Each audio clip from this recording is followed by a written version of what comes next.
اللي كنت خايفة منه حصل. ايه اللي حصل؟ في العمر ال10 ايام قلتلكوا خلي بالكوا ان هيجي جرعة الكوكسيديا على عمر 12 يوم، وهو هيكون في العيد ومش هيكون ما في حد طبعا موجود وفاتح، لا دكتور بيطري ولا مهندس زراعي. وما ننساش الجرعة، اللي ما ينساش الجرعة وبفكركوا بيها. انا اللي نسيت الجرعة، وطبعا ما عنديش جرعة الكوكسيديا، ومن يومين لقيت اسهال بني داخلين على كوكسيديا. طب وانا ما عنديش طبعا الجرعة دي. اللي يحصل مني حصل ان انا حطيت امبوليم 20% بدل جرعة الكوكسيديا اللي انا بحطها.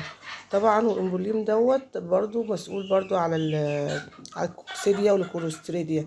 يعني لو عندك مثلا وما عندكيش الجرعة اللي هي بتاعت الدواء اللي هو السائل ده للكوكسيديا، ممكن تحطي امبوليم عادي، مفيش اي مشكلة. والحمد لله الموضوع عدى سليم والحمد لله، والكتاكيت اهي قدامنا ما شاء الله، ولا حول ولا قوة الا بالله.